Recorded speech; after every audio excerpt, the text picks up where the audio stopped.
Today we're gonna explore Porthgoin and the effects happened here. But what happened? I mean, like twice the factory was shut down, twice.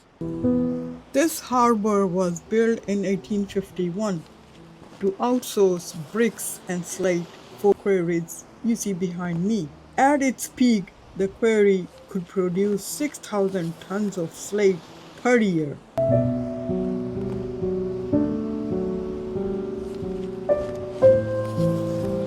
This is the original brick with Porthgoin stamp on it. But it was a hard job.